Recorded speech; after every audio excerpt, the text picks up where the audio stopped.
बात फूलों की सुना करते थे, बात फूलों की सुना करते थे, हम भी शेर कहा करते थे। मशअलें लेके तुम्हारे गम की हम अंधेरे में चला करते थे। अब कहाँ ऐसी तबीयत वाले चोट खाकर जो दुआ करते थे। बिखरी बिखरी हुई जुल्फों वाले काफले रोक लिया करते थे। आज गुलशन में शगुनी सागर, आज गुलशन में शगुनी सागर, शिकवाए बाद सबा करते थे। अस्सलाम वालेकुम, welcome back to the channel. भाई कैसे हैं आप सब लोग? उम्मीद करता हूँ सब खैर आफियत से होंगे, मज़े में होंगे और अपने अपने घरों में खुश खुरम ज़िंदगी गुजार रहे होंगे। अल्लाह ताला आप सबको यूं ही हंसता मुस्कुराता रखे, आमीन। व्यूअर्स, कल रात अचानक से एक वीडियो आई, पहले हाजी गुलाम साहब की और उसके बाद फ़ौरन कुछ ही मिनट्स के बाद फिर नजमा की वीडियो आती है। हाजी गुलाम की जो वीडियो का टाइटल था, जैसे ही आप सब ने और मैंने जैसे पढ़ा था, पढ़ के एक हैरत हुई और एक अजीब सा ताज्जुब हुआ कि उस पर इतने मतलब हार्ड अल्फाज लिखे हुए थे अपनी बेटी के लिए, हाजी गुलाम के, जो तसव्वुर से बाहर थे। क्योंकि हाजी गुलाम के अंदर ना एक हवा भरती जा रही थी, जैसे एक गुब्बारे के अंदर हवा भरती जाती है और एंड में जब उसकी कैपेसिटी ख़त्म हो जाती है तो एकदम से वो फट जाता है। ये बड़ी अच्छी बात कही आप। तो ये कब से चीज़ें मैं नोट कर रहा था कि वो शादी से भी दूर हैं। ज़ाहिर चैनल बनाया है, वो भी कंटेंट था उनके पास कि वो शादी पे वहाँ वीडियो बना सकते थे, मगर उसके अंदर एक हवा भरी जा रही थी। आपने देखा होगा बार बार कभी डीडी कभी बाबर उसको हॉस्पिटल्स भी लेके जा रहे थे। तो मैं यही एक मतलब वो देखना चाह रहा था हाजी की कि यार ये अभी कब ये इनका बलून फटेगा और सारा घर तो गुबार जो है बाहर आएगा। क्योंकि देखें ये सारे लोग चले गए शादियों में, अब ज़ाहिर है रुबीना को दावत दी नहीं है अभी तक उन लोगों ने, वो उसको अकेला बेचारी को वहाँ उसके साथ छोड़ के वो सब निकल गए, हालांकि आंटी भी चली गई।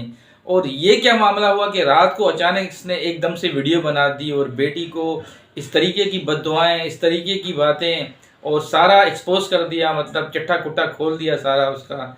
तो ये कुछ चीज़ें मेरी तसव्वुर से बाहर नहीं थी कि इतनी दिल में बातें लेके, इतनी तकलीफ़ें लेके बैठे हुए हाजी साहब। खैर बाप बाप होता है भाई, बाप की जाहिर सी बात है कि रेस्पेक्ट होती है और उसकी नवासी की शादी है और ज़ाहिर है नजमा ने इस तरह का रवैया किया है अपने वालिद के साथ, तो ही वो इतने खून के आंसू रोया है और कैमरे पे आके सारा अपना जो हाल हवाल था वो बताया। मज़ीद मैं आपको खुल के बताऊंगा इसके बारे में कि हाजी ने क्या क्या बातें की हैं, क्या मामला थे और किस तरह अपने दुख को बयान किया है, किस तरह अपनी तकलीफ़ों को बयान किया है। उसके बाद फ़ौरन नजमा को ऐसा क्या हुआ कि उसने भी वीडियो डाल दी।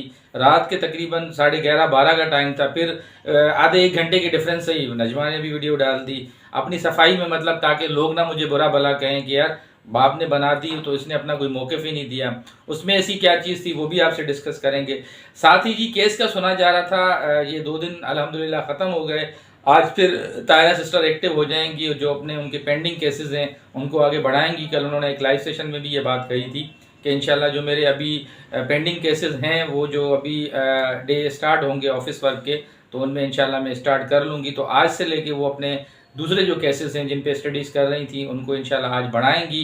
नैना और शाहरुख, काफ़ी लोग कह रहे थे कि फ़रार होने वाले हैं, टिकट्स हो गई हैं, कराची के लिए रवाना हो गए हैं, इस तरह की बातें कर रहे थे, मगर वो अभी भी गाँव में ही हैं, अभी भी गांव से नहीं निकले। सुना है कि टिकट्स कैंसिल करवा दी हैं। मामू नदीम उनके जो है कराची से गांव आ रहे हैं। उसके बाद क्या प्लान है, केस नैना पे कराची में होना है, पंजाब में होना है, क्या मामलात होंगे, कैसे जान छुड़वाएंगी अपनी, इंशाल्लाह ये सारी चीज़ें आज आपसे इस ब्लॉग में डिस्कस करूंगा, इस वीडियो में डिस्कस करूंगा।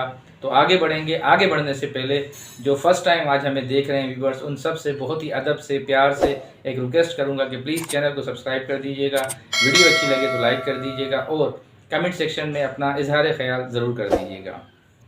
शुरुआत करेंगे जी सबसे पहले हाजी साहब की रात की वीडियो से। हाजी साहब की रात की वीडियो आई जो कि एक तसव्वुर से बाहर चीज़ थी कि अचानक से इस तरह रिएक्शन वाली वीडियो आएगी और वो एकदम से फट पड़ेंगे, सारे अपने दुख तकलीफ़ें और सारी अपनी जो गर्दो गुबार है दिल का वो निकाल के बाहर सबके सामने रख देंगे। खैर वीडियो चली जी। वीडियो में उन्होंने सारी पॉइंट्स उठाए कि देखें मेरी बेटी ने मुझे इस काबिल नहीं समझा कि मुझे खुद से लेके जाती और सबको बोलती रहीं कि मैं जानूँ मेरा बाप जाने, आप इस चीज़ को छोड़ दें और आप शादियों की तैयारी करें और मेरी बेटी के लिए डूब मरने का मकाम है, अगर मैं मर जाता हूँ तो मैं यही कहूँगा कि वो कभी मेरे मरने के बाद मेरी शक्ल भी ना देखे, मेरा आज से उससे कोई ताल्लुक़ नहीं है। इस तरह की बातें की उन्होंने, और साथ ही साथ कहा कि उसको शर्म आनी चाहिए। आज सब उस पे लानते भेज रहे हैं लोग कि भाई आप अपना घर छोड़ के, बेटी का जो अपना घर होता है जहाँ से बेटी को रुखसत किया जाता है, वो छोड़ के आप सितारा के पास चले गए और वहाँ से उसको कर रहे हैं आप रुखसत, ये गलत है। शायद मैंने सुना था कि हाजी साहब को भी उन्होंने बोला था कि आपके घर से रुखसत करते हैं, तो हाजी साहब ने मना कर दिया था किसी वजूहत के बना पे कि भाई मैं नहीं होने दूंगा, जो हमने बातें सुनी थी। तो उनके पास ऑप्शन नहीं था, जाहिर है वो घर छोटा है फारूक का, तो सितारा के पास ऑप्शन था, वो घर भी बड़ा था, वहाँ लाइटिंग वगैरह भी उन्होंने करवा दी थी। तो जाहिर है उसके भाई की बेटी है, इसमें कोई वो कबात नहीं है। अगर वो भी रुखसत करवा रही हैं तो इसमें कोई ऐसी प्रॉब्लम वाली बात नहीं है। असल बात है जी हाजी साहब की। हाजी साहब क्यों इतना गुस्से में है? सुना है कि हाजी साहब तब से लेके गुस्से में है कि जब से उनको डेट फिक्स होने के टाइम पे नहीं बिठाया गया था। उसमें भी जो बात सामने आ रही खुल के अब आहिस्ता आहिस्ता, नजमा का ये हाथ था, वो क्यों नहीं बिठाना चाह रही हैं? वालिद को वालिद क्यों नहीं समझ रही हैं? उनको वो रेस्पेक्ट क्यों नहीं दे रही हैं? ये तो नजमा जाने और उनके वालिद साहब जाने। वो खुल के अभी तक अपना मौक़िफ़ भी नहीं दे सकी हैं। हाजी साहब तो रात को बहुत बुरा फटे हैं जी। उन्होंने कहा है कि देखिए मेरा आज से इनसे कोई ताल्लुक़ नहीं है, डूब मरने का मकाम है, और अपना एक किस्म का इन्होंने मुंह काला करवाया है, जिस तरह वो गांव देहात के लोग कहते हैं, और इन्होंने अपनी बेइज्जती करवाई है और मुझे बहुत तकलीफ़ दी है, मुझे दुख दिया है, मुझे इस हाल में छोड़ के मरने के करीब, और ये अपनी खुशियाँ मनाने के लिए चले गए हैं। इस तरह की उन्होंने बातें की, मतलब बहुत ही ज़्यादा डिसर्ट थे रात को, बहुत ही ज़्यादा मतलब तकलीफ़ दे उन्होंने बातें कही हैं। और जाहिर सी बात है, अगर बिलफर्ज एक बात की जाए व्यूवर्स, और रुबीना भी यहाँ नहीं होती तो ये किसके आसरे पे होते, कैसे करते? तो इस हाल में छोड़ के चले गए। उसी के साथ साथ मैं उसी वीडियो में देख रहा था कि जब आंटी जाने लगी थी, साजिद भाई उनको लेने के लिए आए थे, तो फ्रंट के दरवाजे पे आपने देखा होगा जो सितारा की गाड़ी है उस पर ब्लैक कलर का वो अंदर से कोई इस तरह पर्दे टाइप का या कोई ग्लासेस ब्लैक थे, नज़र नहीं आ रहा था। बाकी जब आंटी बैठ रही थी तो उस टाइम पे भी साजिद भाई खड़े हुए थे, इनको मिन्नतें कर रहे थे कि आप बैठ जाएं, हम आपको लेके चलते हैं। सितारा और साजिद ने एंड टाइम तक सुनने में आया है कि हाजी साहब की बहुत मिन्नतें की हैं कि आप चलें, हम आपके साथ हैं, हम आपको रिक्वेस्ट कर रहे हैं, हम अपनी तरफ से आपको इनवाइट कर रहे हैं, आप उस शादी में चलें। जो सुनने में आई है बात, बहुत ज़्यादा उन्होंने उनको फोर्स किया लेके जाने के लिए कि आप चलें। साथ ही साथ आंटी का भी वहाँ देखा गया कि देखें दोनों आए हैं आपको लेने के लिए, तो आप इनके साथ शादी में चलें। खैर हाजी साहब इधर उधर की बातें करते रहे कि मैंने परफ्यूम लगा दिया है, उसकी वजह से खांसी बहुत ज़्यादा है। तो साजिद भाई हंस के पूछ रहे थे कितना परफ्यूम लगा दिया है कि इतनी खांसी हो रही है, पूरी डब्बी तो नहीं खाली कर दी? तो साजिद भाई ने भी उनसे थोड़ी सी मजाक मस्ती की, बोला भी कि हाजी साहब आप चलें शादी में, बड़े हैं आप। तो उन्होंने माजरत कर ली कि नहीं, जब आप लोग शादी ख़त्म करके जाने लगें तो मेरे पास से होते हुए जाइएगा, ठीक है जी। वहाँ से फिर ये देखा गया कि इन्होंने माजरत कर ली और नहीं गए। अच्छा जी, ये वहाँ से फिर देखा गया कि हाजी साहब उनके साथ नहीं गए और वो लोग वहाँ से रवाना हो गए। उसके बाद वो घर पे आए और जिस तरीके से रात को उन्होंने ये वीडियो बनाई थी अपनी रिएक्शन की सारी, उसमें चीज़ें खोल के बता दी कि देखें इन्होंने मेरे साथ बहुत नाजायज़ी की है, बहुत तकलीफ़ दी है मुझे, और ये किस मुंह से अभी ये दोबारा यहाँ गांव में आके मुझे फेस करेंगे। अपनी बेटी के लिए कह रहा था, नज्जो के लिए। तो अब जी मामला ये सारे आपके सामने। आधे से 1 घंटे के बाद देखा गया तो नजमा की वीडियो आ गई। अब उसमें लिखा कि मेरे अब्बू का सच, जो उन्होंने टाइटल लिखा हुआ था। अच्छा जी, उसमें कहानी दूसरी थी। उन्होंने कोई उनकी रिएक्शन वीडियो बनाई है, अपने वालिद साहब की कैमरा लेके ऊपर खड़ी हुई हैं। अच्छा, उस वीडियो के अंदर वो सारा जो भी गर्दो गुबार निकाल रहे हैं, वो 30% का जो भाई था अरबी, छोटा यमपम, उसके ऊपर निकाल रहे हैं हाजी साहब। तो उसमें तो ये कोई जिक्र ही नहीं है कि इनको क्लियर कर रहे हैं नजमा को या कोई ऐसी मामला आते हैं, वो तो बात ही कुछ और थी। अच्छा, ये पता नहीं क्या करने लगी हैं रात को, क्या समझाने लगी थी कि चलो यार व्यूअर्स देख रहे हैं, शादी के दिन करीब है, मेरे अब्बू ने मेरे ऊपर इतनी बड़ी बरसात कर दी है गालियों की और तोहमतों की, बददुआओं की, तो अब मैं क्या जवाब दूंगी। इनको समझ में नहीं आया। इन्होंने जल्दी जल्दी में वीडियो बना के जो उन्होंने अरबी के लिए बातें की हैं, जो उनका दिल खफा था यमपम के लिए, उनके लिए उन्होंने बातें की थी। उनको बददुआएं दे रहे थे कि वो मेरे साथ नहीं रहते, मेरा ट्रीटमेंट हो रहा था तो मेरा आधे में साथ छोड़ के चले गए। ऐसे बेटों से तो अल्लाह ना दे तो अच्छा है। मतलब जितनी भी उसने 15-20 मिनट की वीडियो में बात की, उसमें सारी बद्दुआएं उसने उसी को दी, यमपम को दी, उसी के लिए मतलब बुरा भला बोला, जो भी मामला थे। उसमें ये कहीं पे भी बात नहीं थी कि वो अप्रिशिएट कर रहा था नजमा को कि नहीं तुम मेरे साथ बहुत अच्छा चली हो, जो मामला थे। अब यहाँ पे मुझे उस वीडियो की बात ये रात में समझ में नहीं आई कि ये रात को वीडियो लगाने का मकसद क्या था आखिर नजमा का, किस तरीके से आपको क्लियर करना चाह रही थी अपने आप को। वो तो मतलब न सर था न पाँव था, वो तो सारा जो भी मतलब एक नफरत अंगेज जो बात कर रहे थे अपने बेटे यमपम के लिए कर रहे थे इनके वालिद साहब, तो उसमें इनका ऐसा क्या किरदार था कि इन्होंने वो रात को वीडियो लगा दी। मतलब बेमकसद बेमानी वीडियो थी, वो किसी भी टाइम लगाई जा सकती थी। जो इन्होंने रात को वीडियो लगाई उसमें तो इनकी कोई तारीफ भी नहीं कर रहा था, ये उनको चढ़ावा दे रही थी कि हाँ अब्बू आपने देखा आपका इस टाइम पे उसने ये ख्याल नहीं किया, हाँ अब्बू आपने देखा इस टाइम पे आपका इसने वो ख्याल नहीं किया, हाँ अब्बू देखा ये आप बीमार थे उसने इस टाइम पे ख्याल नहीं किया, मैंने पाला पोसा मेरा ख्याल नहीं किया। मतलब वो एक मैटर ही अलग था यार, वो एक चीज़ ही अलग थी। इन्होंने वो रात को जो वीडियो लगाई, अपने वालिद साहब का जो रिएक्शन था उसको देखते हुए उनको वो जवाब देना था कि मेरे वालिद साहब मुझे क्यों बद्दुआएं दे रहे हैं, या उनकी ये तकलीफ थी या बीमारी के बायस में उनको नहीं लेकर आ सकी यहाँ पे, या वो खुद नाराज़ थे हमसे नहीं आ सके। उनको इस तरह के जवाब देने थे अपने वालिद साहब की वीडियो को देख के। उन्होंने वीडियो ही मतलब ऐसी लगा दी जिसके न सर न पाँव, वो बात ही किसी और के लिए बैठ के कर रहा है हाजी साहब, और उन्होंने वो वीडियो लगा दी, पब्लिक कर दी। तो ये मुझे उनकी रात की वीडियो समझ में नहीं आई, किसी की ना मकसद की थी ना किसी बेमानी थी। बहरहाल जी अब देखा जाए कि हाजी साहब तो बड़े हाथों में नहीं आ रहे, बड़े एग्रेसिव हैं। अब शादी के दिन भी बहुत करीब है। अब देखते हैं कि इस रिएक्शन वीडियो के बाद उन्होंने अनाउंसमेंट भी की है कि मैं पार्ट 2 भी बनाऊंगा।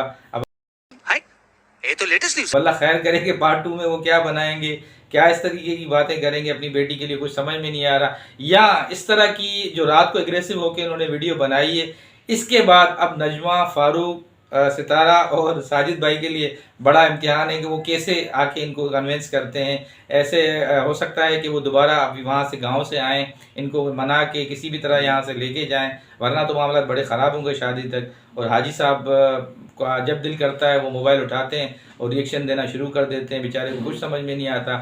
आपने देखा होगा उसके बाद भी उसने 26 मिनट का व्लॉग बनाया, बाहर गया, दोस्तों से मिला, इधर उधर की चीज़ें, वो बार बार कुत्ते बेचारे को टाइगर बोल रहा था। मैंने कहा ये टाइगर कौन सा हाजी साहब ने पाल दिया, पता लगा सामने कुत्ता बैठा हुआ, बोला ये मेरा टाइगर है।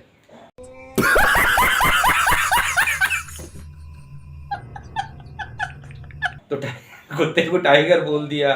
तो इस तरह की चीज़ें, दूध वाले के साथ रुबीना बैठी हुई थी घर पे, उनके साथ मजाक मस्ती, दाल रोटी खा रहा हूँ, ऐसे कर रहा हूँ, वैसे कर रहा हूँ। तो भाई उसका कोई पता नहीं है कि शादी तक और क्या वो बोछाल लगाते हैं। जब इतने सारे कंटेंट वहाँ लोग बना ही रहे हैं तो यार एक चैनल बेचारा दोबारा ये बना चुका है, इसको भी बुला लेते, क्या कर देता। गजब बेइज्जती है। ख़ानदान का बड़ा था, थोड़ी सी इज्जत ही हो जाती है आप लोगों की। अब इसको इस तरह अकेला छोड़ के और इस बीमारी की हालत में छोड़ के इस तरह का उसके साथ रवैया करना कुछ समझ से बाहर है कि क्या मामला होंगे। चलें जी आगे बढ़ते हैं। आगे जो आखिरी बात आपसे शेयर करनी थी वो थी नैना और शाहरुख की। काफ़ी सारे लोग कह रहे थे कि केसेस के डर से वो कराची के लिए रवाना हो गए हैं, यहाँ से फ़रार हो गए हैं, टिकट्स कंफर्म हो गई हैं, जो मामला थे। तो मैंने आज उनकी वीडियो देखी, दोनों हस्बैंड वाइफ अभी भी पंजाब में हैं। उन्होंने अपना ये बताया, जो अपना आर्गूमेंट दिया कि हमारे मामू नदीम साहब कराची से पंजाब आ रहे हैं, तो हम उनके घर जाएंगे, उनकी फैमिली मेम्बर से भी मिलेंगे, उनकी फैमिली से भी मिलेंगे। तो हम वहाँ जाएंगे कराची में तो अकेले हो जाएंगे, तो हम उस बिहाफ पे टिकट कैंसिल करवा के चंद दिन मज़ीद यहाँ पे रहेंगे। यहाँ पे 2 से 3 बातें निकल रही हैं।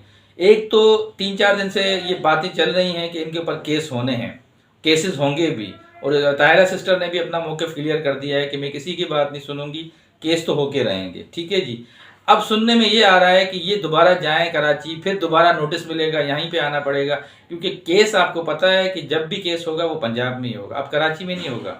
क्योंकि सितारा भी पंजाब से ताल्लुक़ है उनका भी, ठीक है, वो इस्लामाबाद में होती हैं, ताहिरा सिस्टर भी इस्लामाबाद में होती हैं। यमपम का आपने देखा होगा कि वो मुल्तान से इस्लामाबाद आया था। तो इनको भी अगर ये कराची रिटर्न आते हैं, अगर वहाँ पे सारी चीज़ें प्रोसेस हो जाती हैं, तो इनको कराची से फिर पंजाब आना पड़ेगा, स्पेशली इस्लामाबाद आना पड़ेगा वहाँ ऑफिस के लिए। तो केस इनका जब भी होना है वो पंजाब में अब होगा, इस्लामाबाद में होगा। तो अभी इसी वजह से भी वेटिंग में है कि ऐसे नहीं हमारा फिर डबल खर्चा हो जाए, कराची पहुँचे फिर कराची से दोबारा इस्लामाबाद आना पड़े। तो अभी ये मामला आज देखें, जैसे मैंने आपको बताया कि तायरा सिस्टर ने कहा था कि 2 दिन ये छुट्टी आ गई है क्रिसमस और 25 दिसंबर की, और उसके साथ बीच में संडे आ गया था। आज वर्किंग डे स्टार्ट हो चुका है और आज से देखें क्या मामला होते हैं, किस किस को नोटिस मौसूल होते हैं। ये इंशाल्लाह आज से शाम तक या कल तक आप मज़ीद लोगों की खुद ही बातें सुनेंगे, वो खुद ही कंफर्मेशन करेंगे इन चीज़ों की कि हाँ यार हमारे पास नोटिस मौसूल हुए हैं। तो अभी तक की यही इतला है कि भाई ये पंजाब में ही हैं, यहाँ से ये मामू नदीम के घर पे जाएंगे और वो इनका जो मामू है कराची से रवाना हो चुका है पंजाब के लिए। उसके बाद इनका क्या लाए अमल होगा जब नोटिस मौसूल होंगे, केस पे ये कैसे फेस करेंगे, कैसे आएंगे, ये तो ये खुद अपनी हिकमत अमली बनाएंगे, अपना मौक़िफ़ पेश करेंगे। वहाँ पे जो जो चीज़ें इनके पास हैं वो कानून अपना रास्ता चुनेगा, ये अपना एक मौक़िफ़ देंगे वहाँ पे। ये बात की बातें हैं। अभी फ़िलहाल यही है कि देखें ये अंडर प्रेशर हैं, बहुत ज़्यादा अंडर प्रेशर हैं और इनको जो भी इल्ज़ामात लगाए थे सितारा पे जवाब देना पड़ेगा। ठीक है जी, आज की कुछ ये अहम चीज़ें थी जो आपके साथ डिस्कस करनी थी और उम्मीद करता हूँ कि आज की वीडियो आपको अच्छी लगी होगी। जाते जाते नए देखने वालों से फिर रिक्वेस्ट करूँगा कि प्लीज़ चैनल को सब्सक्राइब कर दीजिएगा, वीडियो अच्छी लगे तो लाइक कर दीजिएगा और कमेंट सेक्शन में अपना इजहार ख्याल ज़रूर कर दीजिएगा। ज़िंदगी बखैर, नई वीडियो में फिर मुलाकात होगी, तब तक के लिए अल्लाह।